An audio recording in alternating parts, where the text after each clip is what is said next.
Assalamualaikum bosku, welcome to my channel. Sebelum menonton jangan lupa subscribe, nyalakan dulu loncengnya, dan jangan lupa like dan komen. Dan jangan lupa ambil posisi rebahan kalian. Untuk kalian selamat menyaksikan. Aura kehidupan mengalir dan menyebar ke dalam tubuh Long Hao Shen.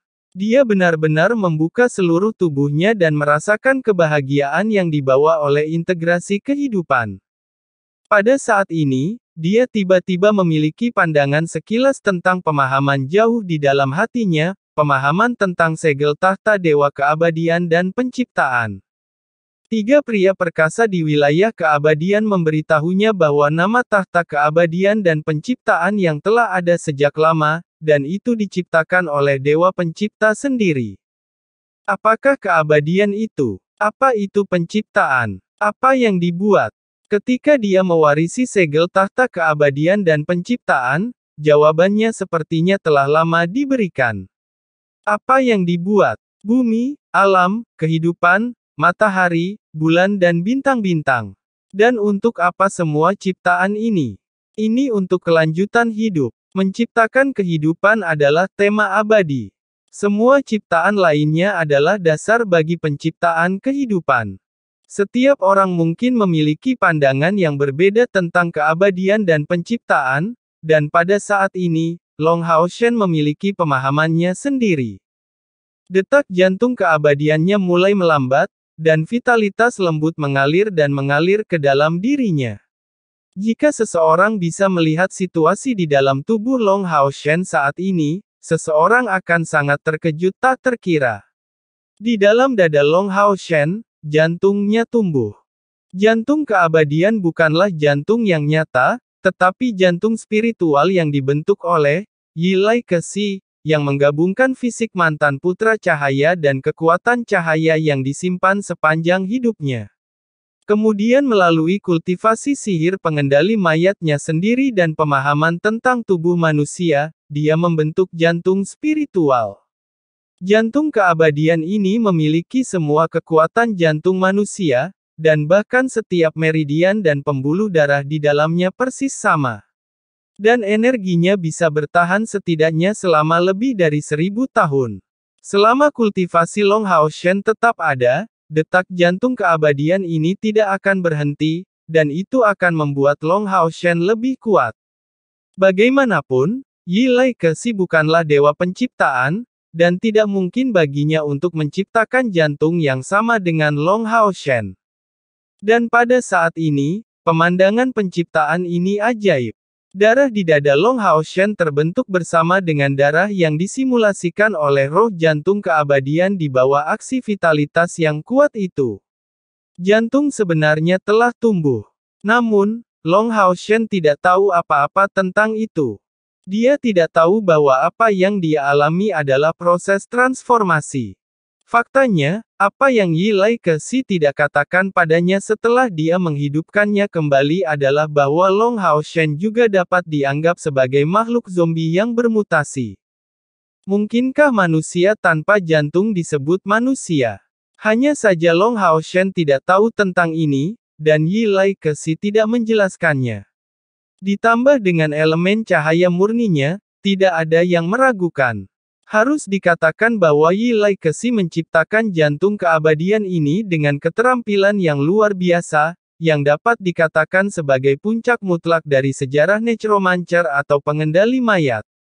Namun, itu milik mayat hidup, dan bahkan ketika Yilai Kesi memurnikan diri, dia kurang lebih bangga. Satu-satunya putra cahaya yang tumbuh dewasa akhirnya memiliki kristalisasi kerja keras hidupnya di tubuhnya.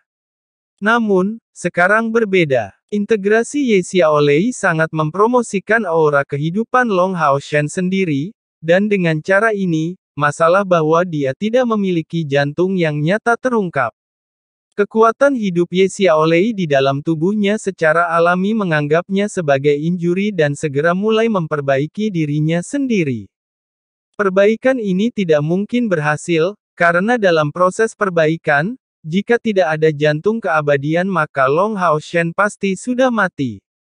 Sekalipun proses perbaikan berjalan dengan baik, tetapi jika jantungnya tidak bisa berdetak lalu apa gunanya? Sekarang, situasinya sangat istimewa. Jantung keabadian masih berdetak tetapi jantung baru juga secara bertahap lahir dari pemahaman Long Hao Shen tentang kehidupan dan penciptaan.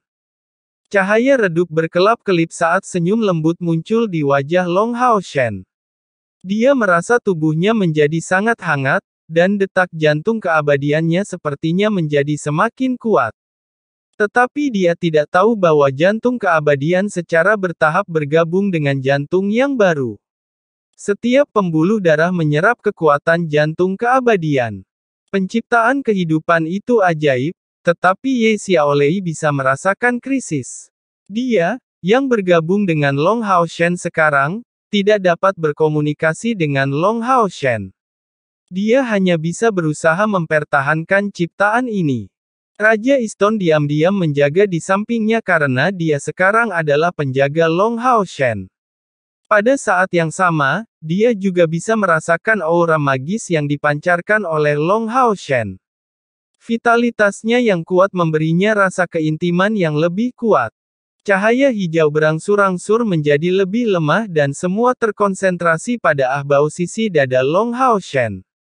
Seluruh tubuhnya memiliki perasaan terlahir kembali. Segala sesuatu tentang dia tampaknya menjadi lebih transparan dan hidup. Cahaya hijau di dadanya sedikit berfluktuasi. Itu adalah detak jantungnya. Jantung baru diam-diam terbentuk di dalam dadanya dan itu berpadu sempurna dengan jantung keabadian.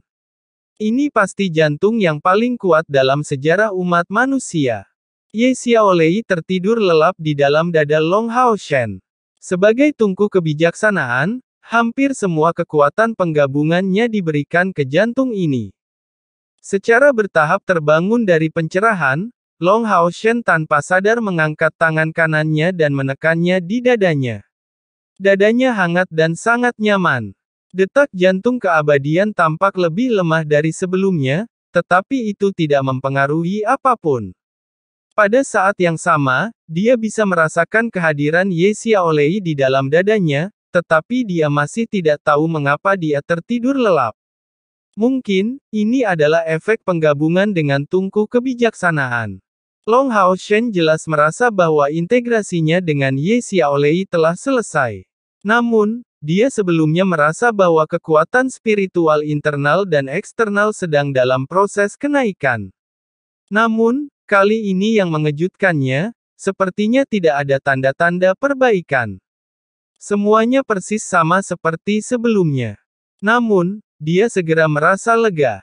Selama periode waktu ini, tingkat kultivasinya bisa dikatakan meroket seperti ledakan.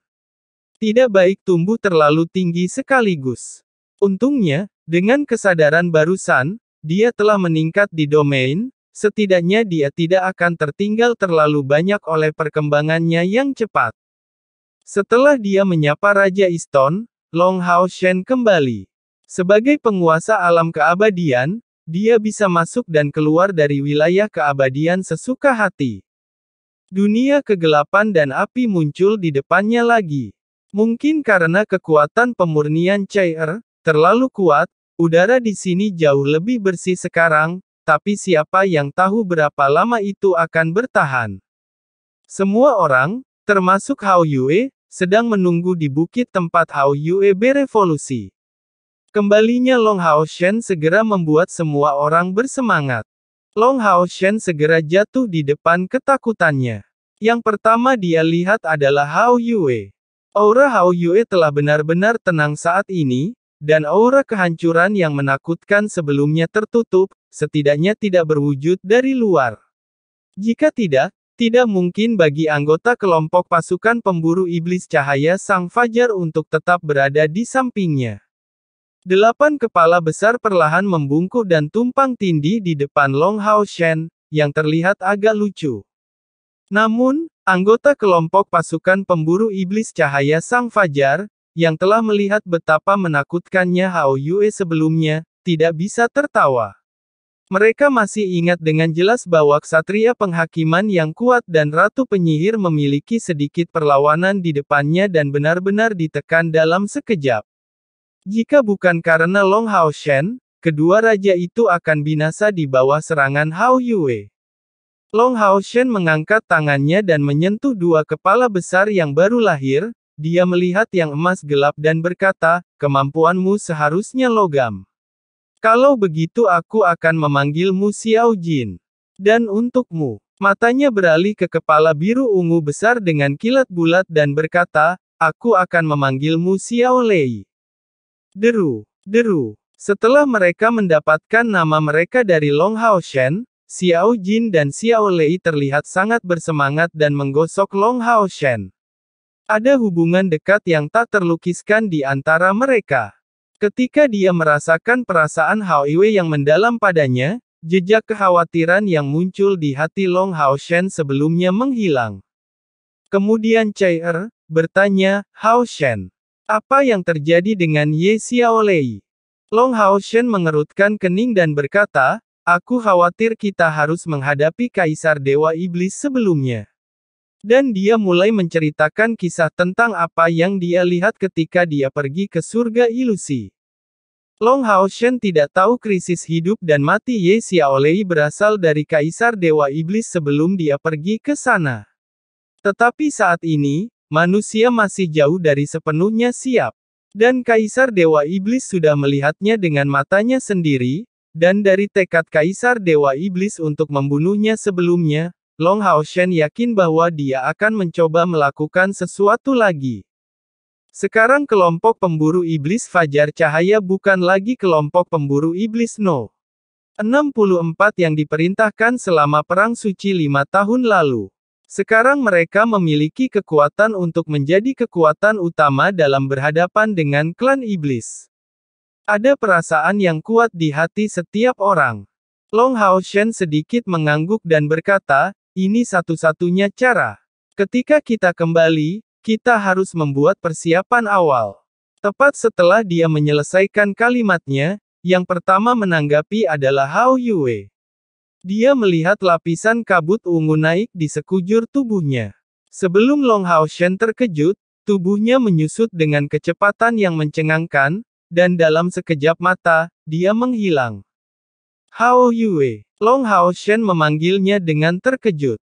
Saat itu, sosok seukuran tangan tiba-tiba melompat di depannya sambil mengepakkan sepasang sayap kecil.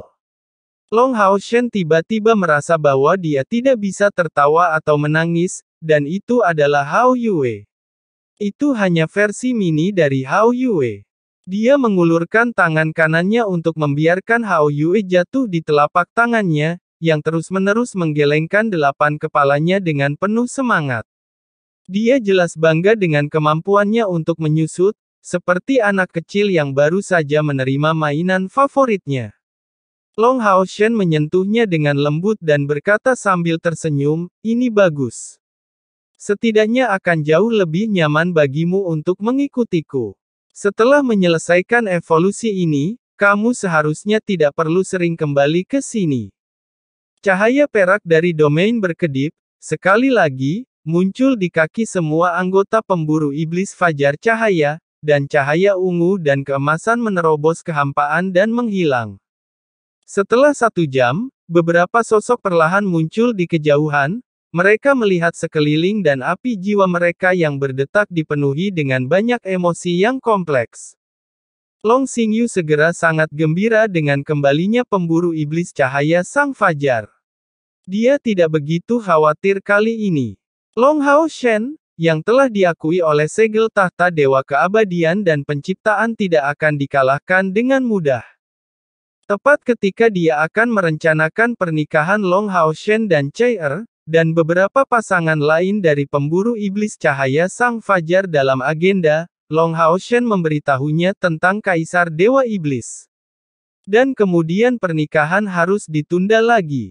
Long Hao Shen segera menulis surat, meminta kuil ksatria untuk menyerahkan ke markas aliansi, dan dengan cepat memanggil manajemen senior kuil ksatria untuk membahas tindakan balasan. Meskipun tidak mungkin bagi iblis untuk memulai perang suci lagi pada pukul 12:30 pagi, mereka harus bersiap terlebih dahulu. Long Hao Shen bahkan telah menebak target yang akan ditunjukkan oleh Kaisar Dewa Iblis jika dia meluncurkan perang suci. Berpindah ke tempat klan iblis, Kota Modu, Istana Iblis. Aula Utama. Kaisar Dewa Iblis duduk tinggi, dengan punggung bersandar pada kursi tinggi, bagian atasnya adalah kepala naga besar, dan dua permata merah di matanya bersinar samar. Ahbau, yang juga mengenakan jubah hitam mewah, berdiri dengan tenang di samping Kaisar Dewa Iblis. Matanya dingin dan hampa, seolah-olah dia tidak punya pikiran sama sekali. Bahkan suara jarum bisa terdengar di aula utama, seolah-olah tidak ada sebutir debu pun. Namun nyatanya, ada 5 dewa iblis yang berdiri di bawah. Berdiri di depan klan iblis dengan rambut ungu panjang, wajah tampan, mata ungu, dan temperamen khusus, yang memancarkan rasa keindahan yang aneh, adalah dewa iblis bulan, Agares. Selain Agares, orang lain yang berdiri berdampingan dengannya adalah Vassago, dewa iblis bintang. Vassago, yang selalu sangat tenang dan bijaksana, tetapi untuk beberapa alasan dia sedikit gelisah hari ini, seolah-olah dia memiliki firasat tentang sesuatu. Ada juga 3 dewa iblis lainnya di antara 5 pilar besar klan iblis di belakang mereka, Samigina dewa iblis kematian, Marbas, dewa iblis neraka, dan Valepor, dewa iblis beruang yang menempati peringkat ke-6 di antara total 72 dewa iblis pilar klan iblis. 5 dewa iblis diundang oleh Kaisar Dewa Iblis, tetapi mereka tidak tahu mengapa. Begitu mereka memasuki Istana Iblis, mereka merasakan semacam penindasan yang belum pernah terjadi sebelumnya. Tekanan yang menakutkan tiba-tiba membuat orang kuat seperti mereka mengalami kesulitan bernapas dan merasa seperti ada palu raksasa yang ditumbuk di dada mereka. Duduk di atas tahta, Kaisar Dewa Iblis terlihat sangat tenang, tetapi setengah jam telah berlalu sejak mereka memasuki aula utama, dan Kaisar Dewa Iblis masih tetap tenang dan diam. Hanya rasa tekanan di udara yang semakin kuat dan kuat. Kelima dewa iblis ini telah mengikuti Kaisar Dewa Iblis setidaknya selama 300 tahun. Mereka semua tahu bahwa semakin tenang dan sunyi Kaisar Dewa Iblis, semakin buruk perubahan suasana hatinya. Kelima dewa iblis itu bahkan tidak berani saling memandang. Mereka hanya berdiri tegak dan sedikit menundukkan kepala saat mereka diam-diam menunggu. Kaisar Dewa Iblis tampak santai pada hari-hari biasa, tetapi jika dia benar-benar marah, kengerian itu tak tertahankan bagi siapapun di klan iblis. Samigina, dewa iblis kematian, ingat dengan jelas. Sekitar 360 tahun yang lalu, kemarahan Kaisar Dewa Iblis mengubah pola klan iblis mereka, dan Kaisar Dewa Iblis sebelumnya dibunuh langsung oleh Kaisar Dewa Iblis Feng Xiu saat ini yang memberinya kesempatan untuk mewarisi tahta Kaisar Dewa Iblis. Kaisar Dewa Iblis akhirnya memecah kesunyian saat dia perlahan mengangkat tangan kanannya dan menyentuh pegangan tahta. Itu hanya langkah sederhana, tetapi segera menarik semua orang untuk menonton. 5 dewa iblis tanpa sadar memandang Kaisar Dewa Iblis, tetapi yang mereka lihat adalah sepasang mata yang sangat dalam, seperti lautan dunia bawah.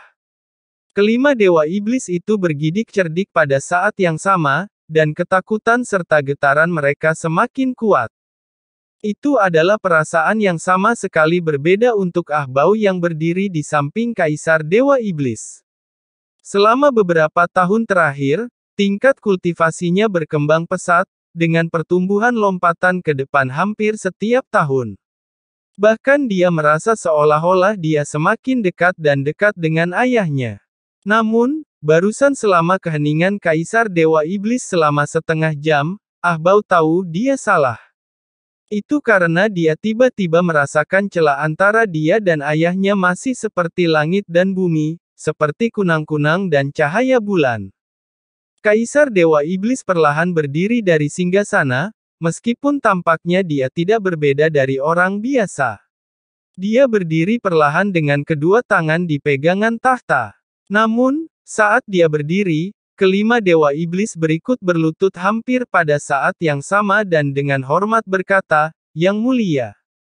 Pada saat ini, Kaisar Dewa Iblis dalam keadaan ini bukanlah saudara bagi mereka, tetapi adalah kaisar dewa iblis yang kejam dan tak terkalahkan. Vassago, berdiri. Suara tenang kaisar dewa iblis terdengar, tangannya di belakang punggungnya, dan matanya berangsur-angsur cerah ke arah dewa iblis bintang, Vassago. Vassago tanpa sadar gemetar sejenak, lalu bangkit perlahan, tetapi masih menundukkan kepalanya dan dengan hormat berkata, "Yang mulia." Kaisar dewa iblis tersenyum, yang tampak damai, bahkan dengan sentuhan kelembutan. Dia turun perlahan dari platform tinggi tempat tahta berada. Dan ketika dia berhenti, tubuh Vassago, dewa iblis bintang, sedikit gemetar. Tekanan itu sangat menekan pikirannya. Baru setelah dia berada di depan dewa iblis bintang, Vassago, kaisar dewa iblis berhenti, dan tubuh dewa iblis bintang di depannya secara tidak sadar gemetar. "Apakah kamu memiliki firasat tentang sesuatu?" Kaisar dewa iblis bertanya sambil tersenyum. Vassago terdiam karena dia tidak berani berbicara, karena dia merasakan aura kematian pada saat dia memasuki aula utama istana iblis, dan itu menimpanya. Bagaimana mungkin dia tidak takut? Kaisar dewa iblis berkata dengan lemah, "Aku hanya tidak tahu apakah ramalanmu akurat. Apakah kamu ingin keluar dari sini hidup-hidup atau mati di sini hari ini?" Yang mulia, dewa iblis bulan, Agares, yang masih berlutut di satu sisi, tertegun dan tanpa sadar mengangkat kepalanya dan berteriak. Dia dan dewa iblis bintang, Vassago, memiliki perasaan terdalam dan dia tidak pernah berpikir bahwa hari ini kaisar dewa iblis sangat marah pada Vassago. Namun, dia tidak tahu apa yang telah dilakukan dewa iblis bintang, dan tanpa diduga, dia membiarkan kemarahan untuk kaisar dewa iblis selama ratusan tahun pecah hari ini. "Diam!" Kaisar dewa iblis berteriak dingin saat dia mengangkat kaki kanannya dan menendang bahu dewa iblis bulan, Agares. Tiba-tiba, tubuh Agares terbang seperti cangkang yang diturunkan dan menabrak dinding aula utama istana iblis yang memberikan raungan keras. Puing-puing besar jatuh bersama dengan tubuh dewa iblis bulan. Bersama dengan tubuh dewa iblis bulan.